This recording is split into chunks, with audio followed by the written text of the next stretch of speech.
encore un magnifique voyage que j'ai fait en 2017, un voyage que j'ai fait en Scandinavie. Je l'ai fait d'une façon particulière, je l'ai fait en vélo. Je suis parti 6 semaines, j'ai traversé une partie du Danemark, j'ai passé rapidement en Suède, j'ai pris un train, puis j'ai fait un petit peu de vélo. Puis après ça, j'ai pédalé en Norvège, puis je me suis rendu jusqu'à Tromsø, au-delà du cercle arctique polaire, là, dans le nord de la Norvège. Fait que vraiment un voyage magnifique où j'ai vu des paysages incroyables. J'ai été chanceux, j'ai eu de la belle température, hein. Quand on fait un voyage de vélo, la seule chose qu'on souhaite, c'est qu'il fasse quand même soleil et qu'il ne pleuve pas trop souvent. Fait que j'ai été vraiment chanceux. Je suis chanceux dans mes voyages de vélo. J'ai souvent de la belle température. Fait que c'est ça que je viens vous présenter ce soir. J'ai un PowerPoint qui dure à peu près 50-55 minutes. J'ai un paquet de belles photos avec des beaux paysages. J'ai mis des maps aussi, des cartes. Fait que vous allez voir les villes par où je suis passé. Puis après ça, j'ai un petit court-métrage qui dure 16 minutes, en fait, qui va bien résumer mon voyage en Scandinavie, puis un voyage de cyclotouriste, à quoi ça peut ressembler. Puis ce que je m'en viens vous présenter ce soir, ben, c'est pas juste axé sur le vélo, là. Si vous n'êtes pas un passionné de vélo puis que vous n'aimez pas ça, faire du vélo, ben, c'est un voyage que vous allez pouvoir faire aussi ben, en VR puis en moto, en louant une voiture de location. Là, parce qu'en Norvège, c'est très, très facile de rouler avec un VR puis tout ça. Là. Il y a beaucoup de touristes qui se promènent en voiture aussi. Fait que c'est axé un petit peu sur les deux. Moi, je l'ai fait en vélo parce que j'aime ça, vraiment voyager en vélo. Puis comme je dis à toutes les fois que je présente une conférence voyage, là, je ne suis pas un professeur d'histoire, je ne suis pas un professeur de géographie, là, je suis un touriste qui se promène dans un paquet de pays, qui partage sa passion, qui partage ses photos avec des gens. Fait que je ne rentre pas dans aucune leçon d'histoire et de géographie, à part que je vais vous parler très brièvement des Vikings, hein, parce que le Danemark, ben, c'est la terre des Vikings. Fait qu'en gros, c'est ça. Puis comme Michel disait, si vous avez des questions, ben, écrivez-les à mesure du PowerPoint. Puis pendant le film, ben, je vais essayer d'y répondre les fois que je ne parle pas dans mon petit film, là, je vais essayer de répondre aux questions. Fait que c'est ça, fait qu'on va commencer tout de suite. Fait qu'on passe ça. Je clique ici. Et voilà. Fait que voyage à vélo Danemark, Norvège en 2017, j'ai fait à peu près 2040 km de vélo. J'ai atterri à Copenhague au Danemark et après ça, j'ai repris l'avion pour Montréal à partir de Tromsø au nord du Norvège, de la Norvège. Fait que j'arrive à Copenhague, c'est début avril, fait que c'est quand même assez frais, hein. J'ai mon manteau, ma tuque. C'est le début du printemps, puis en Europe, le printemps, c'est plus précoce ici qu'en Amérique. Là. Déjà, il commence à avoir des feuilles dans les arbres. Fait que j'atterris à Copenhague, à peu près 600 000 habitants. Puis quand je pars en voyage, là, je ne pars jamais avec les devises locales du pays. Je pars avec mes cartes de crédit, mes cartes de débit, puis je vais retirer l'argent au guichet automatique. Fait que c'est la couronne danoise. Je fais la même chose en Suède, je fais la même chose en Norvège, je fais la même chose dans un paquet de pays dans le monde. Fait que j'ai été au guichet automatique, j'ai calculé à peu près le nombre de jours que je suis au Danemark, j'ai retiré des devises. Sinon, tu peux tout payer avec ta carte Visa ou carte de débit partout en Scandinavie. Ça fait partie de l'Union européenne. Puis là, ben, je vous montre un petit peu mon vélo, que ça fait 25 ans que je voyage avec ce vélo-là. Il est en acier, il pèse 1 tonne. J'ai fait un paquet de pays dans le monde avec ce vélo-là. J'ai traversé le Canada au complet en 2019 avec ce vieux vélo-là. Puis je n'ai pas l'intention de le changer parce que je l'adore. C'est un vieux vélo AVP, fabrication québécoise. Il ne brise jamais, composante simple. C'est pour ça que j'aime ça partir avec ce vélo-là. Dans le sac rouge, il y a ma tente, il y a mon sac de couchage, j'ai 4 bagages comme ça qui contiennent tout le reste de mon matériel, du linge chaud, des gants, un petit peu de linge de rechange, parce que quand on fait des voyages de vélo, ben, l'important, c'est d'être le plus léger puis d'apporter le moins de choses possible. Hein. Ça veut dire tu apportes 2-3 chandails puis tu fais du lavage régulièrement. C'est ça l'important. Fait que mon vélo, c'est ça qui ressemble. Puis le drapeau, hein, le drapeau du Danemark, ben, la couleur blanche, en fait, ça résume la croix blanche décroisée, puis le rouge, ben, c'est le sang versé sur les champs de bataille. Fait que j'aime ça expliquer c'est quoi un petit peu les drapeaux quand je présente mes PowerPoints. Fait que le pays est sillonné de plus de 12 000 km de pistes cyclables bien indiquées. Vous n'êtes jamais à plus de 50 km de la mer, puis vous n'allez pas vous épuiser en pédalant sur des énormes montagnes au Danemark parce que le point culminant du Danemark, c'est 170 mètres. Fait que c'est vraiment un pays facile à pédaler.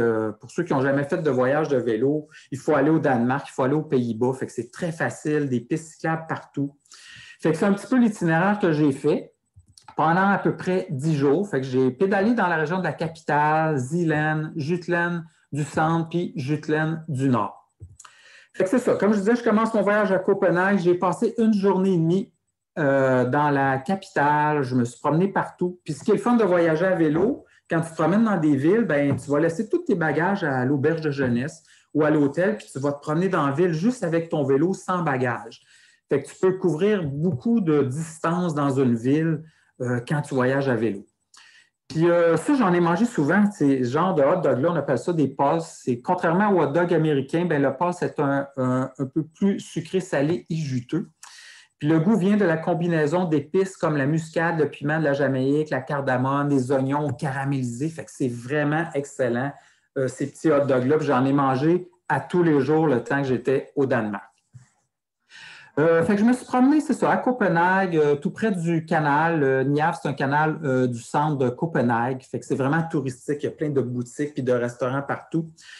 Puis on voit mon vélo qui est à côté sur genre la clôture du petit pont. Puis vous voyez tous les cadenas qu'il y a d'accrochés après la clôture. Bien ça, il y a un peu partout des cadenas comme ça après des petits ponts en Europe. Hein. Bien, c'est les gens, souvent c'est des couples qui y vont puis ils écrivent leurs initiales sur le cadenas. Ils barrent après le pont puis ils lancent la clé dans l'eau puis ils font un vœu. Puis ils souhaitent de rester ensemble toute leur vie. Fait que souvent, c'est toutes sortes de vœux qui sont faits par rapport à ces cadenas-là. Fait que, il y en a beaucoup. Fait que c'est ça, le canal est dans le centre de Copenhague.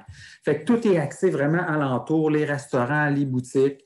Fait que je me suis promené là en vélo, j'ai mangé le soir dans un restaurant sur le bord du Niave. Beaucoup de pistes cyclables aussi au Danemark, comme aux Pays-Bas, comme aussi en Allemagne, comme un peu partout en Europe. Des belles pistes cyclables avec de la belle asphalte, puis il y a beaucoup de gens qui se promènent en vélo, fait que c'est très, très agréable. C'est très propre aussi, hein, comme beaucoup de villes en Europe, c'est des villes très propres. Copenhague, j'ai trouvé ça d'une propreté incroyable. C'était vraiment très, très beau. On voit mon vélo, là, pas de bagages du tout pour me promener dans la ville. Ça, c'est normal d'avoir autant de vélos que ça. Hein. À Copenhague, il y a à peu près 672 000 bicyclettes, soit 5 fois plus que le nombre de voitures en 2019. Fait que beaucoup de bicyclettes comme ça sur bord des stations d'autobus puis tout ça, des commerces. Fait qu'il y en a partout, partout. Fait que c'est pas pour rien aussi qu'il y a beaucoup de vols de bicyclettes. Hein. Comme je pense que c'est à Amsterdam, c'est là qu'il y a le plus de vols de bicyclettes au monde. C'est sûr, il y a tellement de bicyclettes, il y a tellement de vélos. Je continue à me promener dans Copenhague. Je vais me rendre à Pepper Island, qui est juste dans le centre-ville de Copenhague, où c'est un genre d'endroit où il y a plein de restaurants puis plein de cafés. Fait que j'ai été dîner là un après-midi. Puis ça, c'est ça. C'est mon vélo avec lequel je me promène dans la ville de Copenhague. C'est très beau. J'ai eu une journée et demie, une journée complète de pluie. Fait que je me suis promené pareil avec mon vélo. Il fallait absolument que je visite Copenhague, même s'il pleuvait. Fait que je me suis mouillé un peu, mais j'ai du linge imperméable, j'ai des bottes aussi.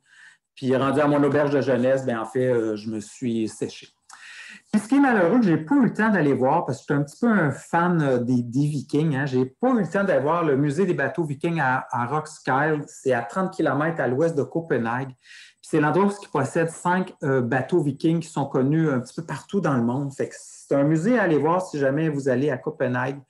Moi, c'est vraiment le musée que je vais aller voir quand je vais retourner à Copenhague. Au Danemark, hein, sur les traces des Vikings, il y a 1000 ans, les Vikings partirent à la conquête du monde en laissant un signe indélébile de leur passage dans de nombreux pays européens.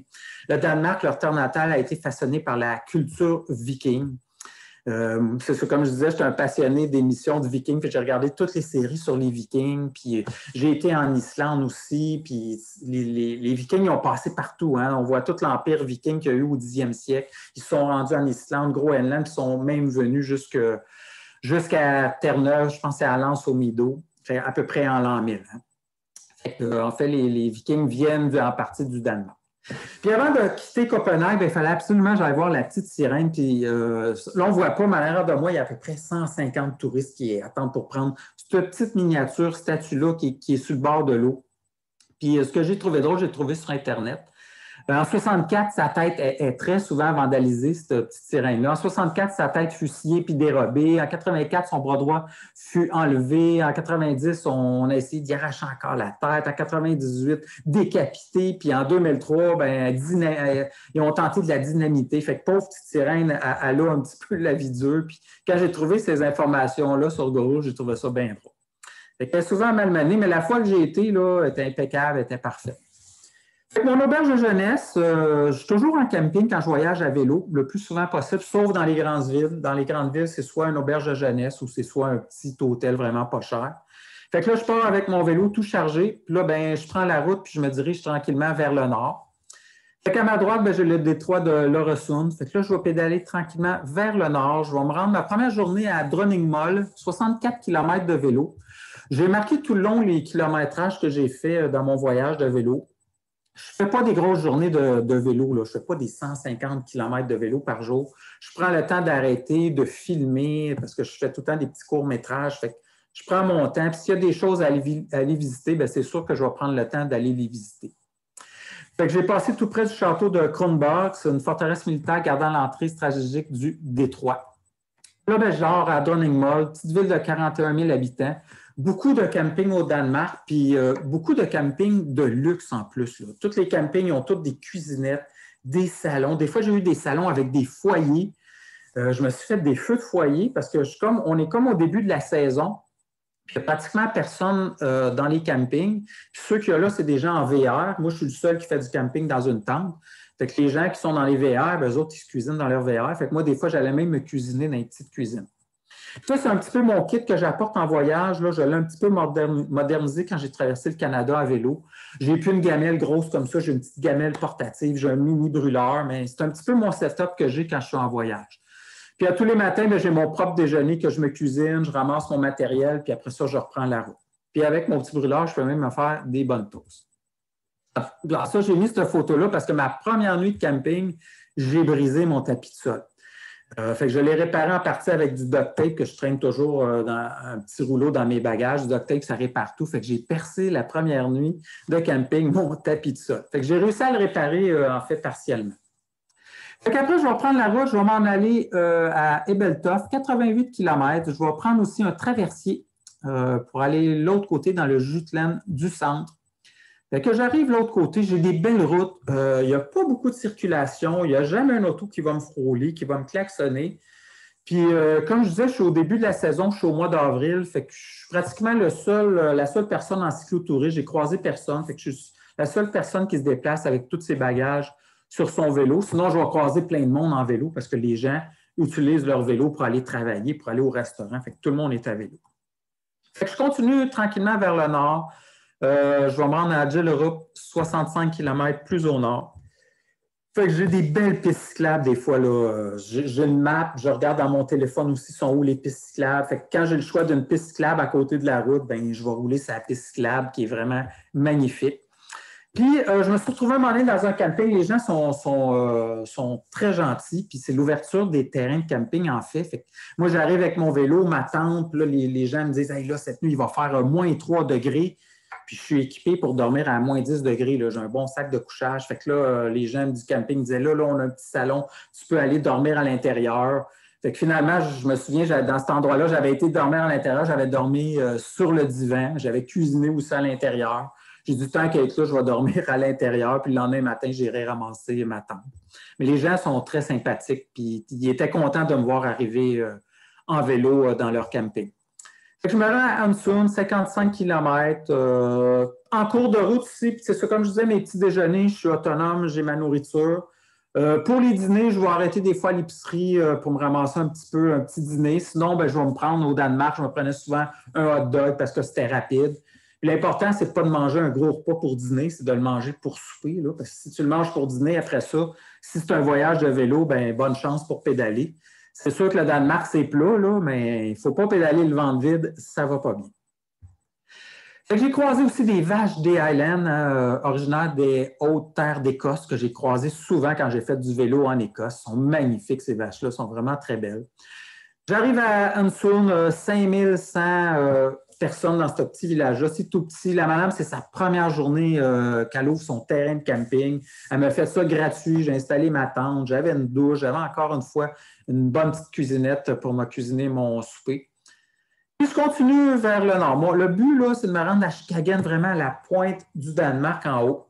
C'est ce que j'avais planifié à faire parce que avant de partir en voyage aussi, bien, je vais planifier mon voyage sur Google, puis je vais lire aussi ce qu'il y a à voir dans la région. Fait que c'est sûr que je planifie tout mon voyage d'avance, puis en principe, je respecte à peu près tout ce que j'ai planifié. Fait que j'arrive à Sade, presque 10 000 habitants. Comme je disais, ça, à droite, c'est un foyer avec 10 divans, puis tout ça. Fait que c'est le gros luxe, les campings au Danemark. Puis je suis tout seul. Fait que je passais la soirée, c'était le gros luxe. Je pédalais, j'installais ma tente, je me faisais mon petit souper. Après ça, je me faisais des fois un feu de foyer. Puis je passais la soirée là, puis après ça, j'allais coucher dans ma tente. Fait que c'est quasiment mieux qu'une chambre d'hôtel. Fait que là, je suis rendu au nord du Danemark. Je suis rendu à Chicagen. J'ai fait 91 km de vélo avec beaucoup de vent parce que plus j'arrive vers la pointe de Chicagen, plus il y a du vent, plus le vent est violent, plus c'est fort. Je suis rendu ici, ouais. OK. Fait que là, j'arrive à un endroit qui s'appelle le Rajvermais. C'est une dune littorale mobile située entre Chicagen et Frederikshavn. C'est la plus grande dune mobile d'Europe du Nord. Fait qu'il y a une piste cyclable qui passe là.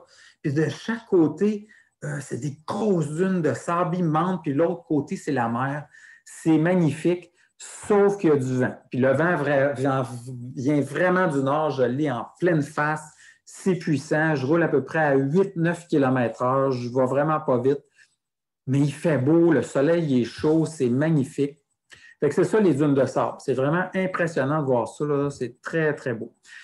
On voit le chemin en haut à gauche, là, on dirait une photo de l'Ouest américain avec des déserts. Mais c'est une piste cyclable, ça. Ce n'est pas une route de voiture. Fait que j'arrive à Chicagen, 8200 habitants. Je suis content d'arriver parce que j'ai eu beaucoup de vent. Beau petit village, c'est magnifique. Il y a quand même un petit peu de touristes, même début avril. C'est très, très beau. Je me suis trouvé un terrain de camping. Je me suis promené partout dans la ville, partout avec mon vélo. Je me suis trouvé un bon restaurant.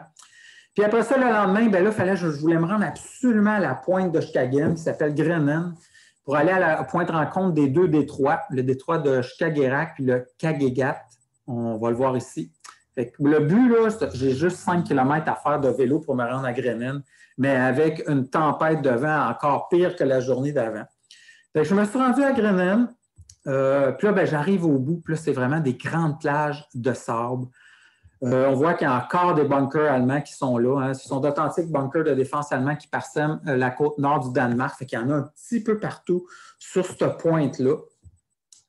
C'est impressionnant de voir ça encore. C'est tout en ruine. C'est plein de graffitis. Tu peux rentrer encore à l'intérieur. Fait que je suis rendu vraiment à Grenen, où est-ce que les deux détroits. Je suis vraiment à la pointe du Danemark, entre le Skagerrak et le Kattegat. Puis là, ils vendent extrêmement fort. Là, on ne le voit pas, mais c'est plein de touristes aussi qui sont devant moi. Puis là, on voit les deux cours d'eau vraiment qui se rencontrent. Puis c'est puissant de voir ça. Là. Vraiment, l'eau se fonce dedans. C'est impressionnant. Là. J'ai regardé ça, je pense, pendant 1 heure. J'ai filmé ça. Vous allez voir aussi dans mon petit film. C'est impressionnant la force de l'eau. Puis ils vendent fort en plus. Fait qu'après avoir été à Grenoble, ben là, j'ai recommencé à descendre tranquillement pour me rendre en Suède. Fait que là, je suis direction Frederikshavn au Danemark, pour après ça traverser à Göteborg en Suède. Fait que là, je vais prendre un traversier qui va me rendre de l'autre côté. Fait qu'on voit ici, je suis parti de Chicagen, j'ai pédalé jusqu'à Frederikshavn. J'ai pris un traversier, puis là, je me suis rendu à Göteborg en Suède. Puis en Suède, ce que j'ai fait, moi, il fallait que j'aille rejoindre mes deux copains habituels, Benoît et Jean, à Oslo, en Norvège. Je savais quelle journée était pour arriver. Fait que là, je n'avais pas le temps de tout pédaler de Göteborg jusqu'à Oslo. Fait que j'ai fait un petit bout en train. J'ai débarqué du train, puis après ça, j'ai pédalé jusqu'à Oslo. J'ai traversé la frontière, puis je me suis rendu jusqu'à Oslo pour arriver à leur rencontre. Là. Fait que j'arrive en Norvège, je traverse la frontière en vélo. Fait en Norvège aussi, j'ai tout guichet automatique. J'ai retiré des couronnes norvégiennes. C'est le seul pays à ne pas faire partie de l'Union européenne. Puis les pays nordiques sont une région d'Europe du Nord regroupant le Danemark, la Finlande, l'Islande, la Norvège et la Suède. J'adore la Scandinavie. J'ai été plusieurs fois aussi en Islande. J'adore les paysages, j'adore la pureté, la propreté de ces pays-là. Fait que j'adore aussi faire du vélo dans ces endroits-là. J'arrive en Norvège, 5 250 000 habitants. Capitale, ben, c'est Oslo. Fait que, la Norvège, ben, c'est des grosses montagnes, des grosses descentes abruptes, des grosses montées épouvantables à faire en voyage de vélo. C'était impressionnant, mais c'est le fun de faire du vélo dans les pays où il y a des montagnes parce que c'est magnifique. C'était beau faire du vélo au Danemark, mais c'est plat. Mais les paysages en Norvège sont tellement, tellement plus beaux. Fait que je suis parti de Oslo, je me suis rendu avec mes copains à Trondheim en train, puis après ça, on a pédalé jusqu'à Bodø. On a traversé aux îles Lofoten, puis on a pédalé après ça jusqu'à Tromsø. Un voyage qui a duré à peu près 3 semaines et demie, puis à partir de Tromsø, ben, on est tout retourné, toute la gang, vers Montréal. C'est l'itinéraire qu'on a fait. Le drapeau norvégien, hein, ben, bleu, blanc et le rouge représentent la démocratie et non les couleurs des Canadiens de Montréal. Fait que, représente la démocratie. Fait que moi, je dormais dans le quartier à Oslo de Grünerløkka, autrefois quartier industriel, regorge de petits cafés, de restaurants puis de bars. C'est un petit peu au nord de Oslo, mais étant donné que je suis à vélo, ben, tu n'es pas obligé de dormir dans le centre-ville de Oslo où c'est très, très cher. Tu peux dormir à 7-8 km au nord de la ville, à Grünerløkka, qui est vraiment moins cher. Puis le fait de voyager à vélo, ben, on a passé 2 jours, je pense, à Oslo. Ben, le matin, on part en vélo, on descend dans le centre-ville. Puis après ça, on remonte à Grünerløkka. Ça, c'est dans le quartier où j'étais à Oslo. C'était très, très beau. C'était très relax comme quartier. C'était magnifique. Fait qu'en fait, Grünerløkka est là, le centre-ville est un petit peu plus bas. Exactement, Grünerløkka, c'est là. Notre auberge, pas notre auberge, notre Airbnb aussi était bien situé. Puis souvent, en voyage, j'utilise ça, Airbnb. Souvent, c'est moins cher. Souvent, c'est des appartements qui sont quand même assez grands.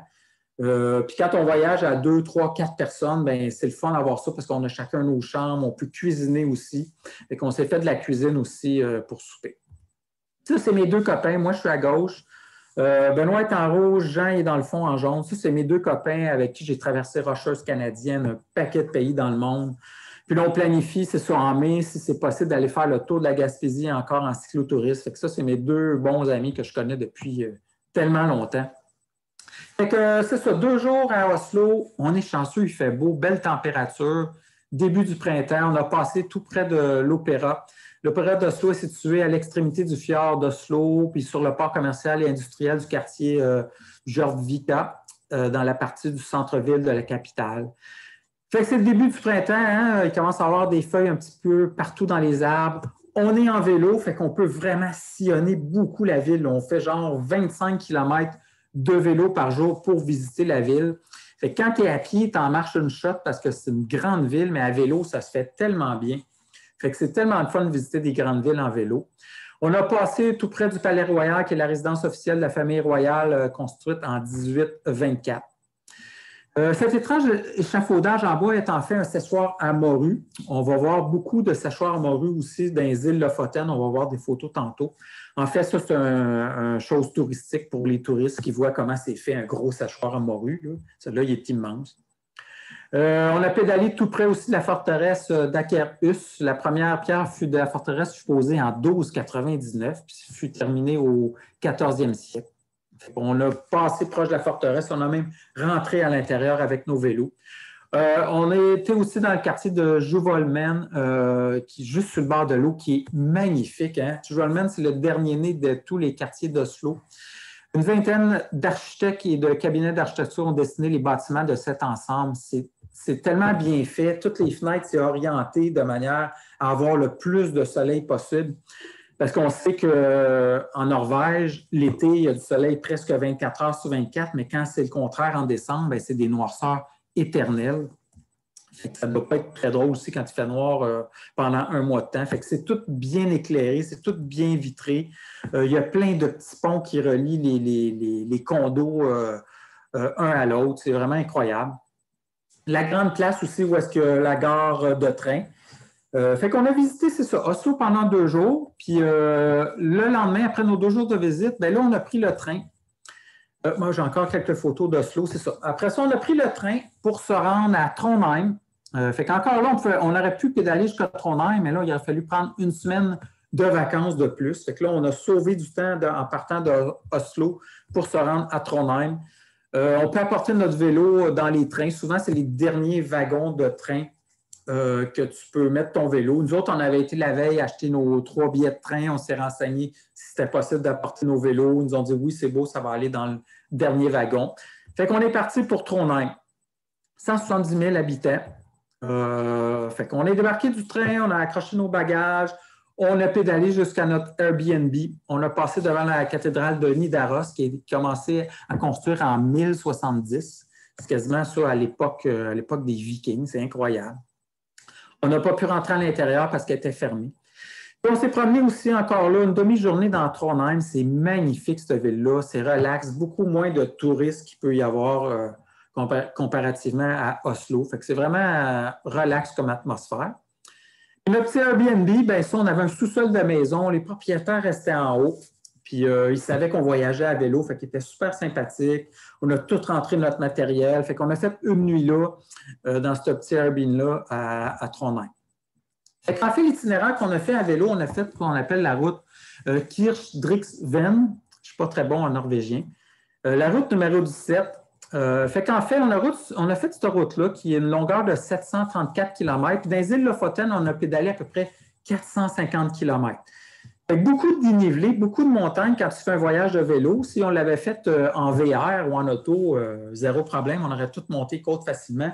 Mais là, on a monté 13 392 mètres. On a tout calculé le nombre de mètres qu'on a monté jour après jour. Fait qu'on en a monté des mètres. Puis je fais une comparaison. Là, le Mont Everest, c'est 8 848 mètres. Fait qu'on en a monté une shot en Norvège. Puis les montagnes sont abruptes en Norvège. J'ai traversé les Rocheuses canadiennes. Là, puis les Rocheuses canadiennes, c'était facile, ça se montait bien. Les Norvèges, c'était des montées vraiment à pic, mais des descentes de fou, par exemple. Vraiment.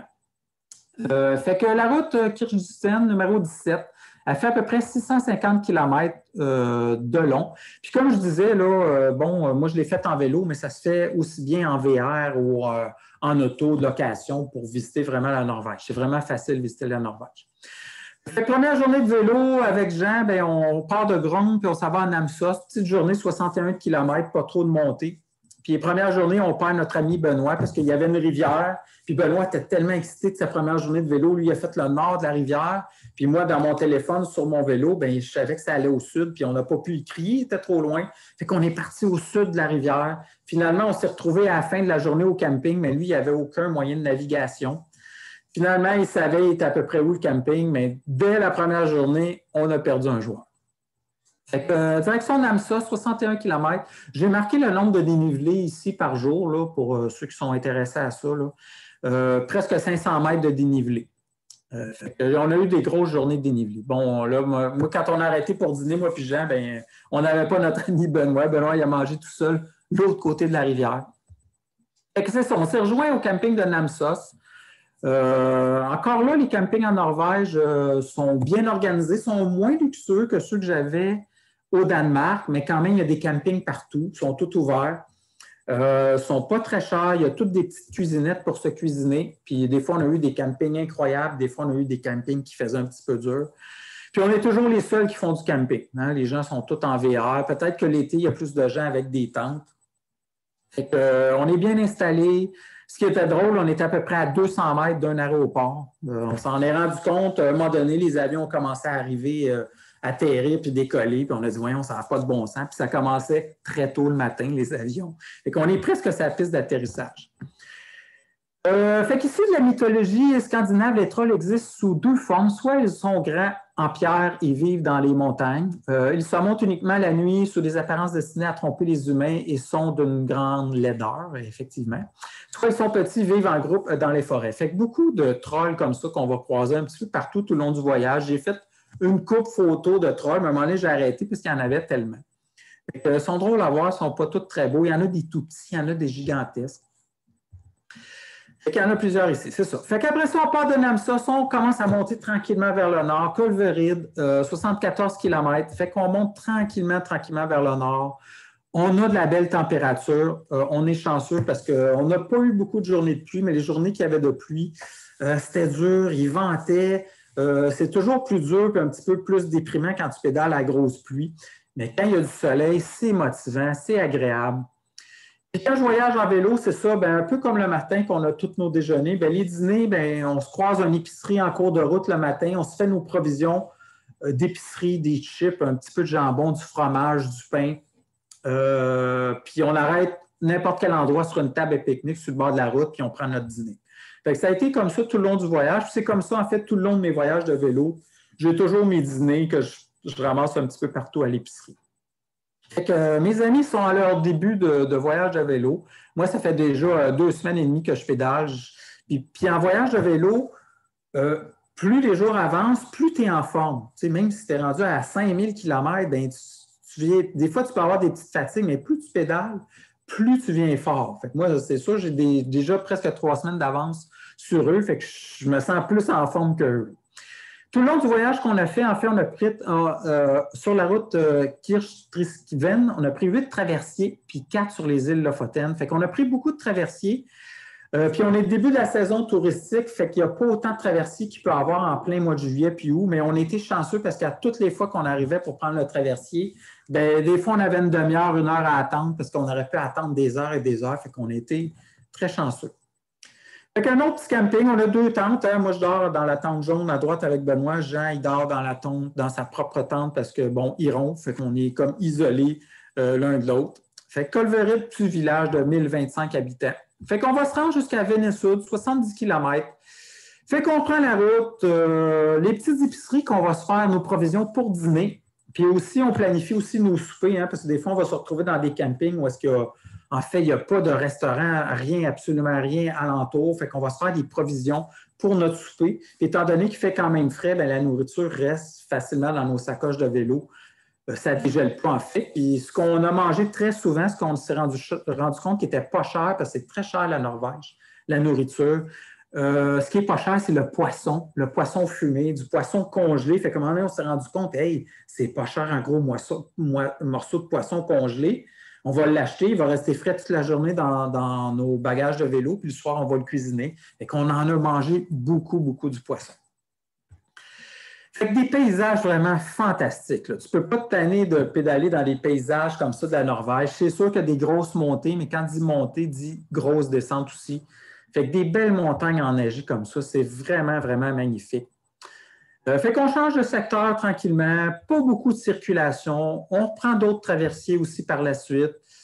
On va arriver à Vénessud, encore là avec des beaux paysages. Puis le camping est juste sur le bord de la marina où est-ce qu'il y a les pêcheurs qui arrivent. Fait qu'on a mis notre tente, on est juste sur le bord de l'eau. C'est vraiment magnifique.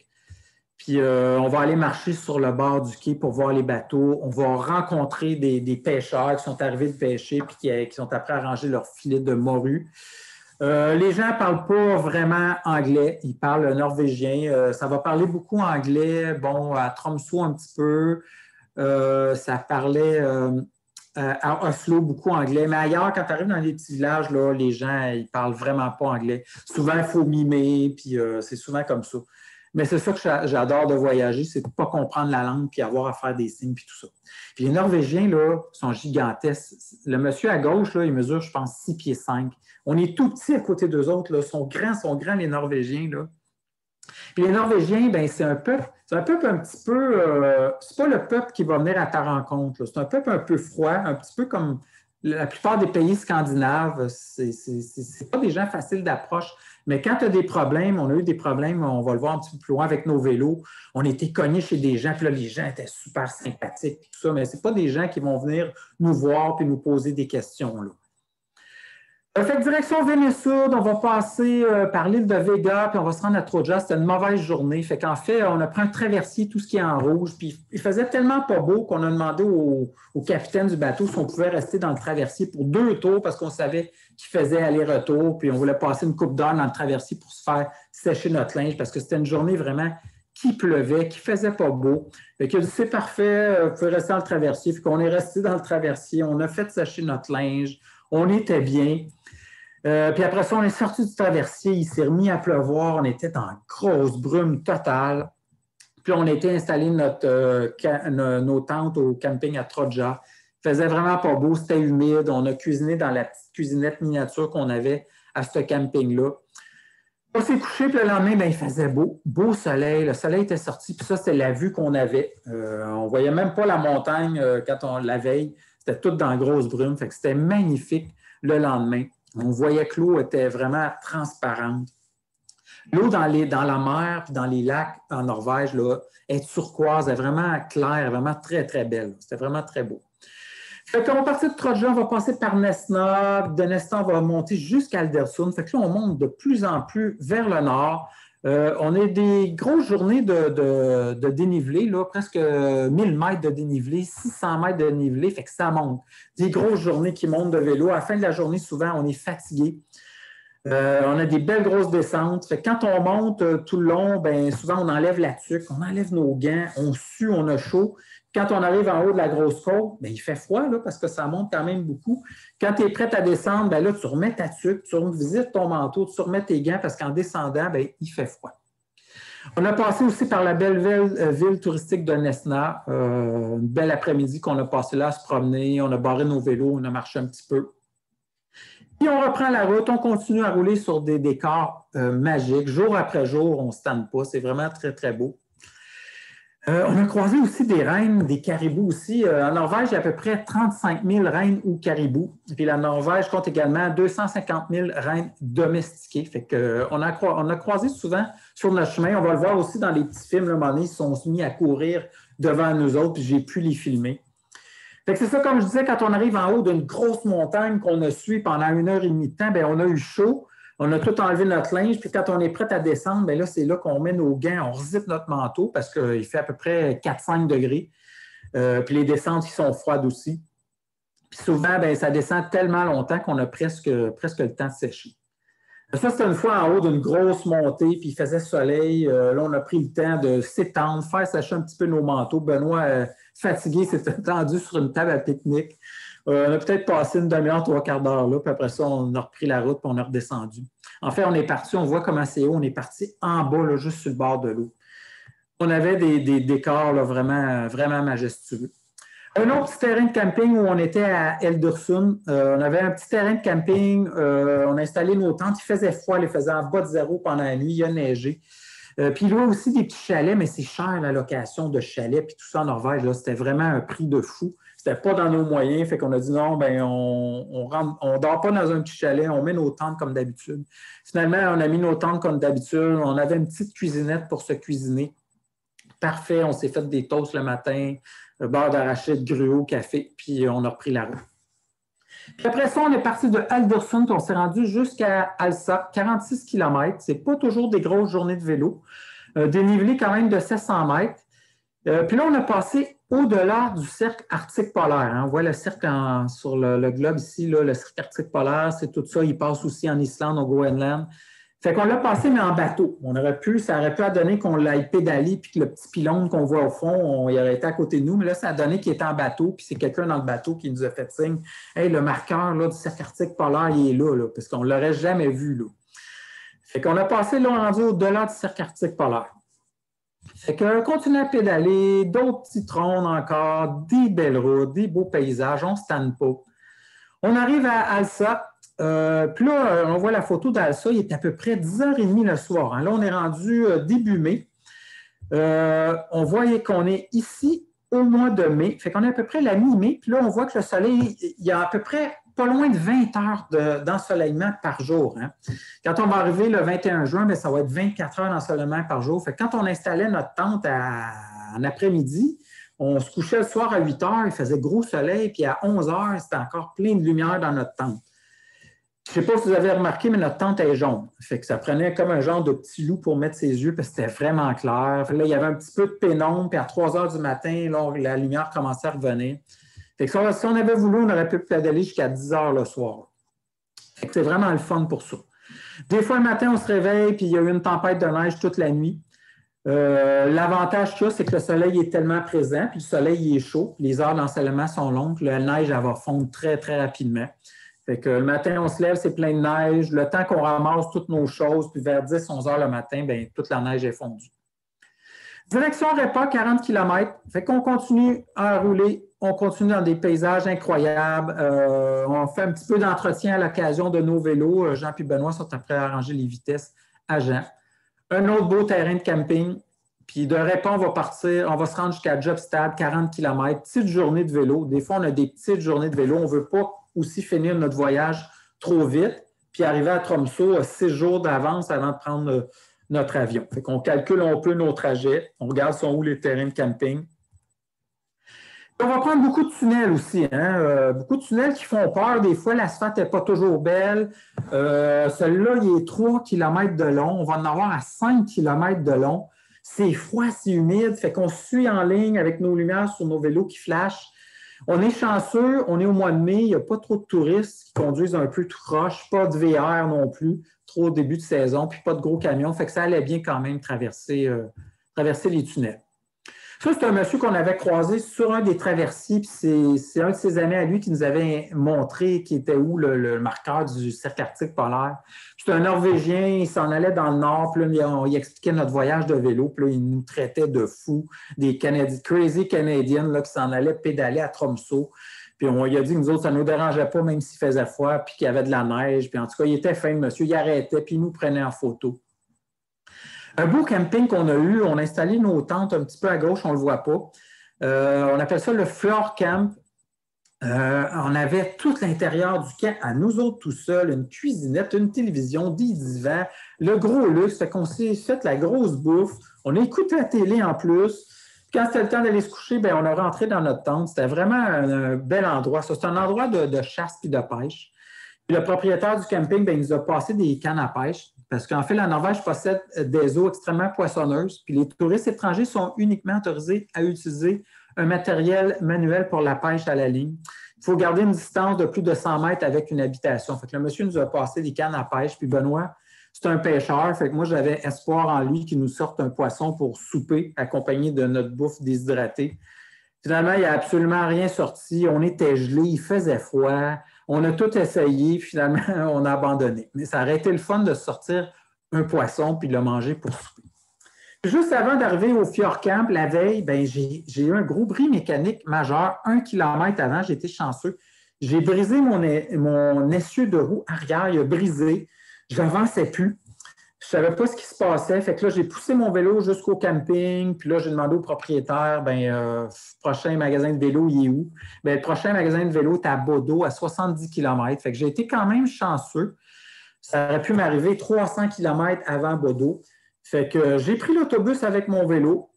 Il m'avait dit que l'autobus passait en l'envers le matin. J'ai rentré mon vélo dans le sud. Puis mes amis, eux autres, ils ont pédalé jusqu'à Bodo. Ils ont fait le 70 km.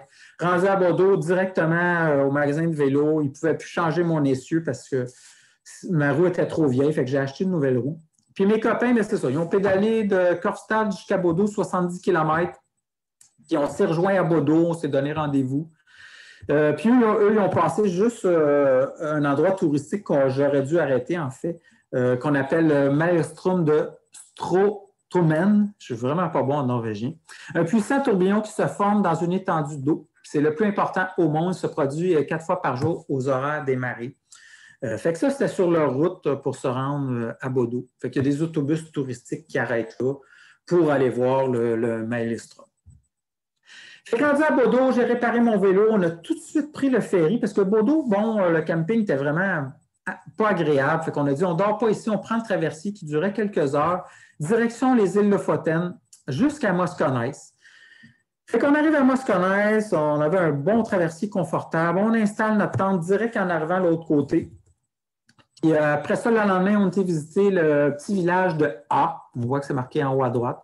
Un petit village traditionnel de pêche spécialisé dans le poisson séché, notamment la morue. Fait qu'on les voit, les séchoirs à morue, là. C'est plein de morue partout. Puis c'est dur comme de la roche, ça. Puis c'est salé, puis ça sèche au soleil. J'ai goûté des petits morceaux, là. C'est très, très dur, mais ça se conserve très, très longtemps. Fait que beaucoup de séchoirs à morue. Ça sent le poisson aussi, vraiment beaucoup. Fait que magnifique, le petit village de A. Très, très beau. Fait qu'après, là, on reprend la route dans les îles Lofoten, qui est vraiment magnifique, les îles Lofoten. Là. Un endroit à aller en Norvège, c'est qu'il faut faire les îles Lofoten en vélo ou en voiture de location. On est parti dehors, on s'est rendu jusqu'à Svolvær en 2 jours, 156 km. On a vu des paysages incroyables, on est toujours sur le bord de l'eau. Le petit village de Rennes, 310 habitants, c'est minuscule, mais c'est tellement, tellement beau avec les montagnes enneigées. C'est magnifique. Puis c'est ça, encore une fois, pour nos dîners, on a nos provisions, on arrête de dîner n'importe où. Là, c'est un endroit où on avait arrêté pour dîner. On fait sécher nos manteaux s'ils sont mouillés. On va dîner sur le bord de l'eau, puis après ça, on rembarque sur nos vélos. Puis comme vous voyez sur le vélo à Jean, qui a les sacoches de vélo jaune, il y a un petit panneau solaire. On avait chacun un panneau solaire parce que, bon, il y a tellement de longues journées ensoleillées qu'on peut charger nos appareils photo, nos téléphones cellulaires. Puis ça fonctionne très bien quand il y a un plein soleil. On le voit, le petit panneau solaire ici. Fait qu'on est dans un terrain de camping. Le monsieur, le propriétaire, il a dit au lieu de mettre votre tente à soir, je vous laisse sur la petite cabane pour le même prix. Fait qu'encore là, on avait des lits. Ça faisait longtemps qu'on n'avait pas dormi dans un lit. On s'est cuisiné de la bonne bouffe. On a bu de la bière du Danemark, là-dessus bord. On a mangé des chips, on a mangé, je pense qu'on s'était fait encore du poisson. Fait qu'on continue à rouler. Fait que moi, j'ai eu comme bris mon essieu Jean, problème avec ses pédales. Ses pédales, les bearings de pédales se sont mis à briser par faire du bruit. Ils ne pouvaient plus pédaler. Ils ont duré 2 jours de temps. Puis là, on était dans des petits villages tout petits. Là, j'ai dit, Jean, il faut arrêter, il faut changer ta pédale. On va aller cogner une maison. On a cogné une maison. Le monsieur travaillait dans sa cour arrière. Il est venu nous voir. Il ne parlait pas un mot anglais. Il a fallu mimer. Il a compris que la pédale était brisée. Là, il a dit qu'on venait du Canada, mais tout ça en mime. Là, il nous a dit, OK, il nous a fait signe de le suivre. On a été comme dans son garage. Il a décroché un vélo sur le mur. Il a enlevé une pédale, puis il l'a mis sur le vélo à Jean. Puis il nous a dit, c'est correct, allez-vous-en. On voulait le payer, il ne voulait rien savoir. Fait que, tu sais, les gens, tant que tu ne les approches pas, ben, ils sont comme un petit peu froids, mais dès que tu approches, tu leur demandes de l'aide, là, ils vont t'aider là, au maximum. Fait que ça, c'était vraiment une belle expérience incroyable. Fait qu'on a eu, en fait, on a eu chacun un bris. Là. On va voir le prochain bris qu'il y a eu, c'est Benoît qui l'a eu. C'est toujours des paysages qu'on ne se tanne pas de voir. Hein. En voyage de vélo, le fait de voyager à vélo, tu pédales tellement tranquillement, c'est que tu as le temps de les voir, les paysages, tu as le temps de les sentir, tu as le temps de les vivre vraiment, le fait de voyager à vélo. Un autre petit endroit où on a eu un bon dîner, des belles plages, même l'été, l'eau est froide, hein. Il n'y a pas beaucoup de monde qui se baigne en Norvège, l'eau est assez glaciale. On continue à pédaler, on va traverser des ponts immenses, immenses, mais qui se traversent quand même assez sécuritairement en vélo. Puis après ça, bien, Benoît, encore une fois, il a brisé quelque chose après son vélo, mais cette fois-ci, c'est un rayon de vélo, mais sur la roue arrière. Fait que ça, c'est plus compliqué à changer.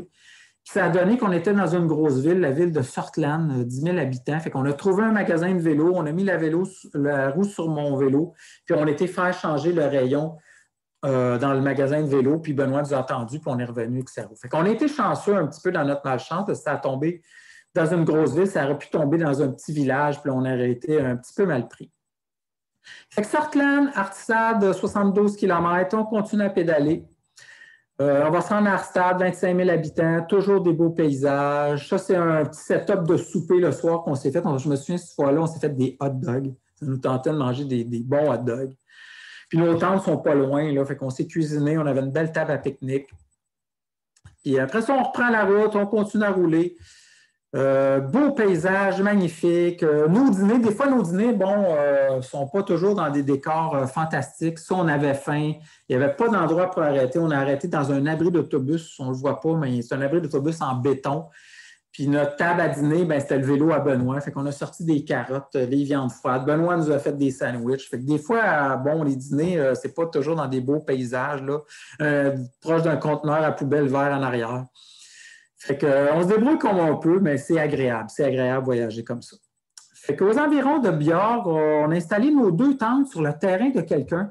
Parce qu'en Norvège, tu peux mettre ta tente sur les terrains des gens, en autant que tu sois au moins à 100 mètres d'une habitation. Fait qu'on a spoté un petit terrain, il n'y avait pas de terrain de camping. On était installé nos tentes, puis après ça, on était cognés chez le propriétaire, puis on a dit hey, c'est-tu votre terrain? On arrive du Canada, on fait du vélo, on peut-tu mettre nos tentes là? Le monsieur a dit, il n'y a pas de problème, installez vos tentes. Il nous a donné 6 œufs pour le lendemain pour qu'on se fasse un bon déjeuner. Il a rempli nos bouteilles d'eau. Fait que les gens, vraiment, là, tant que tu ne les as pas approchés, ils sont comme un peu froids, mais dès que tu les approches, tu es super content, le monsieur. Fait que le lendemain matin, Benoît nous fait des bons œufs avec des oignons, le gros snack, là, avec les œufs frais que le monsieur nous avait donné la veille. Fait qu'on continue à pédaler, on va se trouver un autre terrain de camping. Puis ça, c'est drôle parce qu'on savait qu'il annonçait des orages. Puis ça, c'est ma tente dans le fond. Puis Jean, il avait mis sa tente ici. Puis là, on savait qu'il y avait des gros orages qui s'en venaient. Puis il n'y avait pas d'eau ici. Puis là, on a dit, Jean, enlève ta tente parce qu'on voyait que le terrain était un peu en vallon comme ça. Il dit, ouais, vous avez raison. Il a été enlevé sa tente. Après ça, il y a eu un déluge de fou. Puis c'est ça que ça donnait comme résultat. S'il avait laissé sa tente là, il était foutu. Là. Mais on l'avait prévu. On savait que ça s'en venait. Fait qu'on est dans nos derniers jours de vélo, direction Tromsø, 69 km. Fait qu'on va passer par Guy Botsam, Botnam, Brensholven, puis Tromsø, 93 km. Presque 1000 mètres d'ascension, donc de grosses montées de vélo. Quelques traversées aussi. Puis après ça, ben, on arrive à Tromsø. Mais là, plus on monte vers le nord, plus il reste de la neige, là, de la neige dans les champs, puis tout ça. Là. Il n'y en a pas sur la route, heureusement. Mais sur le bord de la route, là, c'est plus que 6 pieds de neige, là, des murs de neige droite. C'est impressionnant de rouler à côté de ces murs-là. Puis il ne fait pas froid quand même, là. Il fait peut-être 7-8 degrés, on est bien, on pédale. Encore une fois, on a de la belle température et du soleil, mais des murs de neige immenses. Là. Ça paraît qu'on est rendu loin, là, qu'on est rendu vraiment dans le nord de la Norvège. Tromsø, encore là, on s'est loué un bon Airbnb. C'est dans mes dernières photos du voyage. Fait qu'on s'est loué un Airbnb, on le réserve d'avance aussi. Tromsø, grosse ville de 75 000 habitants, super agréable. On a passé une journée et demie, il ne faisait pas très beau, c'était nuageux, c'était un petit peu humide. Fait qu'on s'est promené quand même un petit peu rapidement. Puis on était fatigué un peu, là, la Norvège, ça nous a rentré un petit peu dans le corps, beaucoup de montées, 13 000 mètres de montée, là, fait qu'on a pris ça relax. On ne s'est pas vraiment promené en vélo, on a laissé nos vélos, on a serré nos vélos dans des boîtes, on s'est trouvé des boîtes dans un magasin de vélos à Tromsø parce que pour transporter les vélos, ben, il faut les mettre dans des boîtes. Puis on s'est promené à pied à Tromsø tranquillement, on est rentré dans un petit musée ici. Fait qu'encore assez de neige dans les montagnes partout alentour de Tromsø. Un petit kiosque qui vend toutes sortes de nourriture. Je pense que c'est ma dernière photo, ça. Oui, fait qu'en fait, le voyage, c'est ça, le résumé, là, moi, je suis parti vraiment du Danemark, puis j'ai fini dans le nord de la Norvège, à Tromsø. Un beau voyage vraiment magnifique, avec des paysages vraiment incroyables. Je le conseille à tout le monde comme voyage de vélo. Si vous avez fait déjà d'autres fêtes de voyage de vélo ailleurs dans le monde, il faut vraiment mettre la Norvège dans sa liste de cyclotouristes. Puis si vous ne faites pas de vélo, bien, après la pandémie, là, allez vous louer un VR ou une voiture. Puis il faut aller absolument voir la Norvège dans sa vie. C'est rare, je retourne 2 fois dans un même pays, mais en Norvège, ça, je veux y retourner. Puis je vais aller un petit peu dans le sud de la Norvège, dans le coin de Bergen, qui est magnifique avec des grosses montagnes, encore une fois. Avant de partir mon petit film, si vous avez Facebook, ben, vous pouvez marquer sur Facebook si vous voulez me suivre dans mes prochains voyages. Vous faites A commercial, conférence voyage. Vous allez retrouver ce petit logo-là. Ma page ressemble à ça. Puis il y a un paquet de gens qui me suivent dans mes voyages de vélo. Là, c'est sûr, comme tout le monde, je ne fais plus de voyage. Je me promène un petit peu au Québec partout. Je suis un petit peu découragé de ne plus pouvoir voyager, mais un jour, on va recommencer. Fait que vous pouvez me suivre dans mes voyages de vélo sur cette page-là. Puis là, mon prochain petit projet, j'espère qu'il va pouvoir se faire, c'est mi-mai avec mes 2 copains que vous avez vus. On va faire le tour de la Gaspésie en cyclotouriste. On va partir de Rimouski, on va faire une boucle pendant 2 semaines. Fait que ça devrait commencer le 10 mai. Si c'est possible de se rendre dans cette région-là, puis on va dormir dans des motels tout le long du chemin, fait que ça va être un voyage quand même facile. Il faut aller suivre l'aventure, c'est ça, sur ma page Facebook, Conférence Voyage. Sinon, bon, après la pandémie, c'est sûr, je vais retourner dans un paquet de pays en Inde, je vais retourner en Islande. Fait que vous allez pouvoir me suivre dans le confort de votre foyer sans aucun effort. Sinon, oui, c'est ça. En plus, je me suis doté d'un petit drone.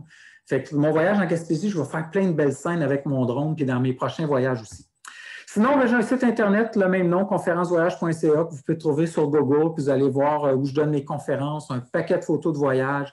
Vous pouvez passer par là pour m'écrire, pour avoir des renseignements, puis je vais vous répondre si je suis capable de vous répondre. Fait que c'est ça, je vais vous répondre. Fait qu'allez sur mon site Internet, conférencevoyage.ca. Fait que je vous parle mon petit film. Attendez un petit peu, je reprends ma souris. Je stoppe ça ici. Je prends mon petit film qui est ici et je cherche ça comme ça. Fait que vous devriez l'entendre.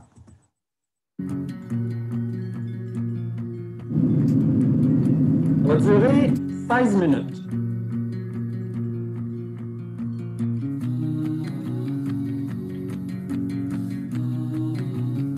Et si vous vous avez des questions, le temps que le film joue, pendant 16 minutes, vous pouvez les écrire dans les questions et réponses. Je vais tenter d'y répondre. Si vous avez des questions, je répondrai à la fin.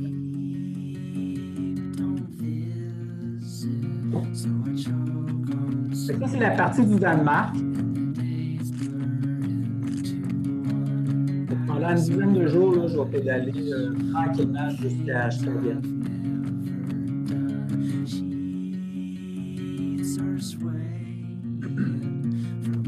Un bon petit souper un soir avec le brûleur. Poulet au miel et à la lime. J'espère que ça va être bon. Avec le petit brûleur devrait chauffer l'eau. Et il est extrêmement puissant, fait que ça devrait pas être très très long. Le budget, à peu près que je voyage, c'est dur à dire parce que je calcule jamais. Le fait de voyager à vélo, c'est cher. Surtout en Norvège, c'est un peu si l'avion a peut-être coûté 1 200 $ aller-retour, les hébergements en cours, à peu près 50 $ chaque personne. Mais je ne peux pas arriver avec un prix parce que je ne prends jamais note de ce que ça m'a coûté dans mes voyages. C'est sûr que je voyage le plus économiquement possible, au maximum. Daniel, on vous entend pas très bien lorsque le film. On vous entend pas. Pen?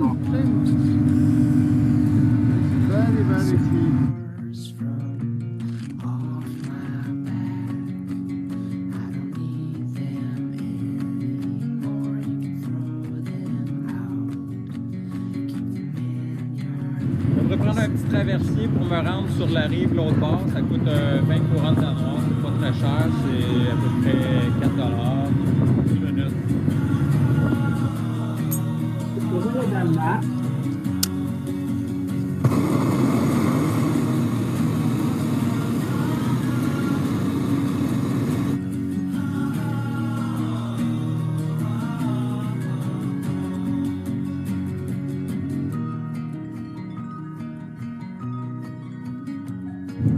J'arrive bientôt à Skagen, au nord du Danemark, totalement.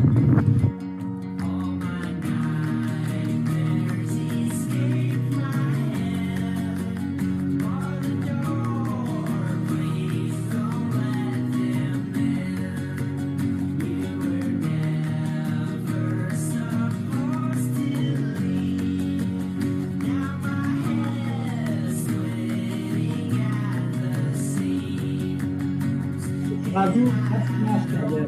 Je suis rendu à Skagen à Grenade.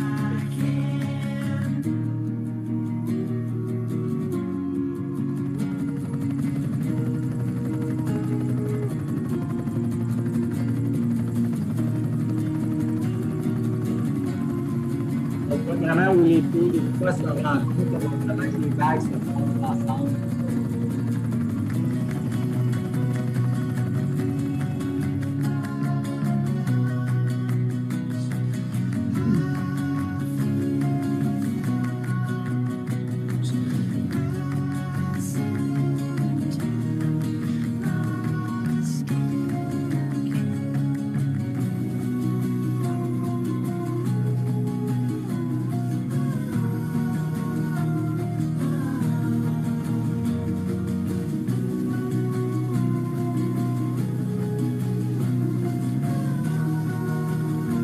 La montée qui est derrière moi, je pense que c'est la plus haute montagne du Danemark, à peu près 25-30 mètres. Même pas une demi-corde d'escalade. C'est minuscule. Je pense que c'est la plus haute montagne du Danemark. Fait que je vais monter. Là, je blaguais un peu, C'est du sable, par exemple. Fait que c'est pas facile de marcher dans le sable. Mais je pense que ça va prendre 30 secondes, puis je vais être en haut de la plus haute montagne du Danemark. C'est ce que je pense, là. De l'autre côté, est-ce que je crois bien devrait avoir une vue sur la mer? Wow! Ouh! Wow! On l'entrée en Norvège, ça c'est Oslo, la capitale.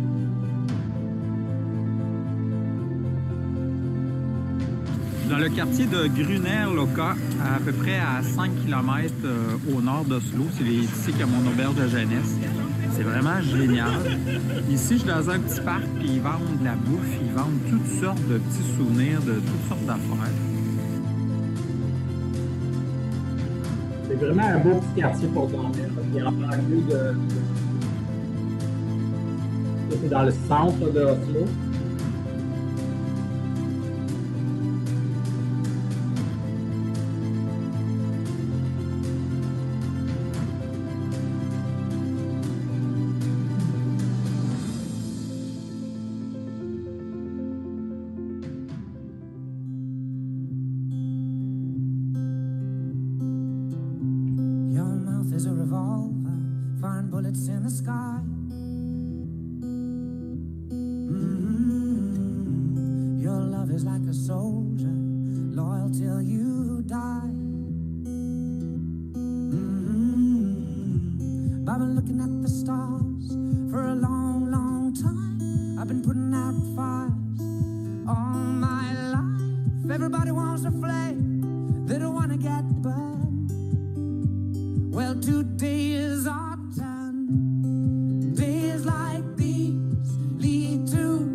Côté de l'aéroport.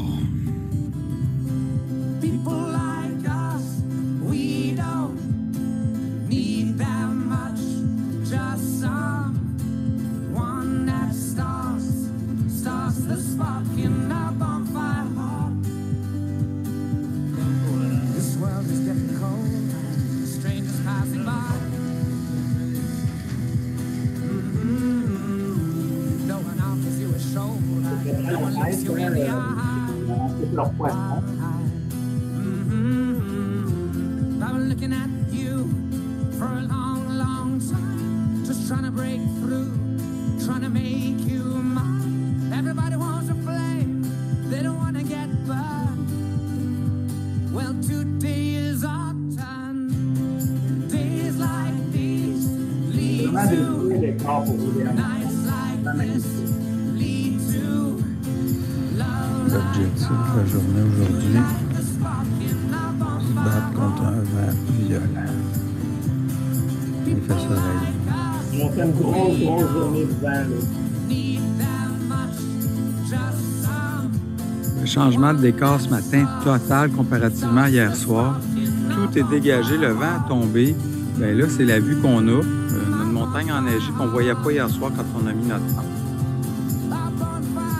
Il ouvrait 9h30 le matin. Une belle eau claire.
On a tout monté ça. On est parti du niveau de la mer. On avait à peu près, je pense, c'est 12 km avec 9% d'ascension. J'ai pas fini encore. C'est haut, il fait chaud, un petit peu flocon de neige, un petit peu de grêle. J'espère que ça achève, que ça achève.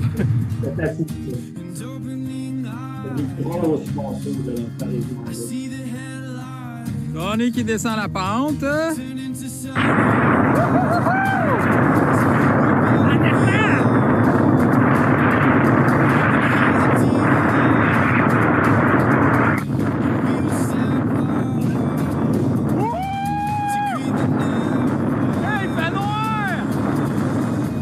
bonne longue traverse.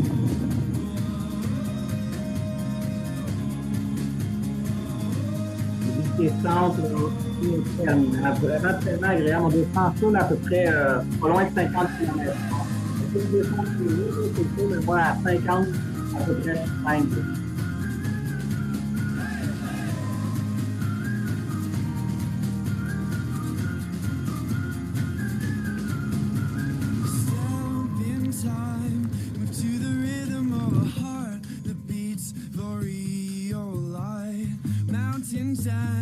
J'ai eu des petits flocons à l'occasion. Ce matin, il faut rouler avec la neige. Ce matin, il faut rouler avec la neige. On n'a pas le choix. Il faut dealer avec ça. Il doit faire 0, c'est neige. On s'est réveillé comme ça ce matin. Et comparse en arrière. On a une petite épicerie pas loin, à peu près à 1 km. C'est là qu'on se dirige.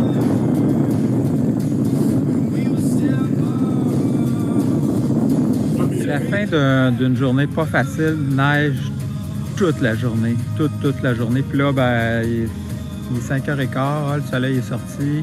On fait sécher notre linge. C'était pas facile comme journée. Outrement pas.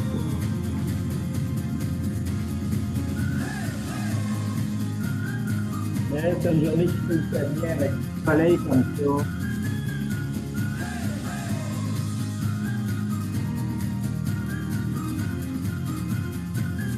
Là, c'est magnifique. Il est pas loin de 11 heures le soir. Il est en France à peu près de mémoire.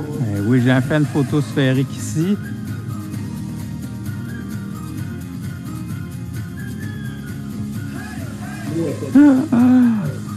C'est pas fond, là, c'est là. Oh.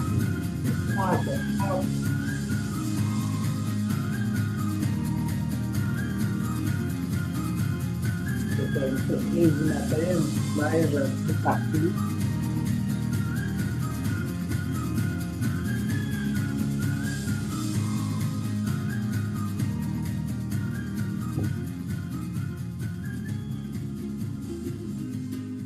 On continue à pédaler, on se rend tranquillement en direction Tropico. On est dans les derniers jours de notre voyage de vélo.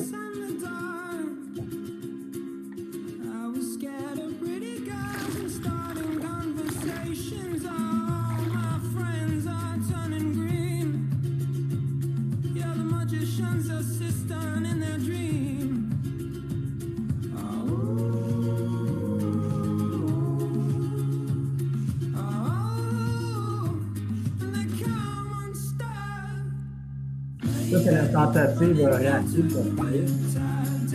Elle est partout, mais c'est pas ça parti. Direction les îles Lofoten, on voit les îles au fond, là, la grande chaîne de montagnes.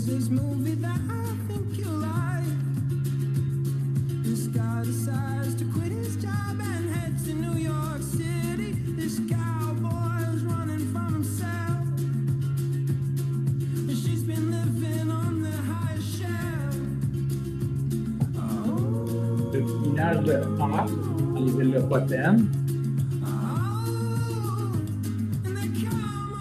La mairie séchée.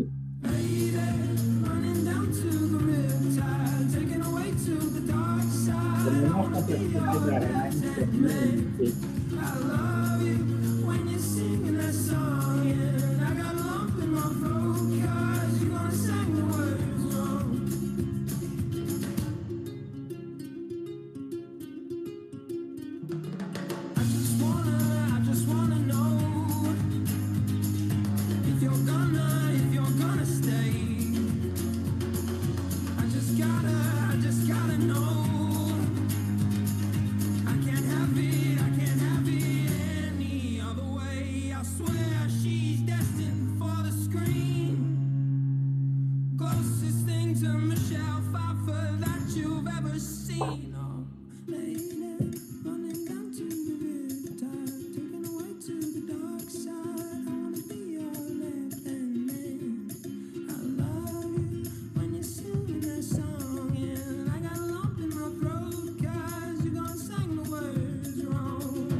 Problème.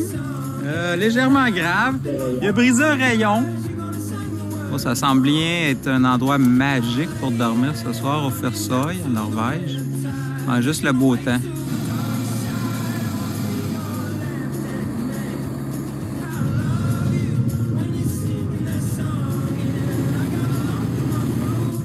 Et là, on a des caribous devant nous autres qui sont partis à la course.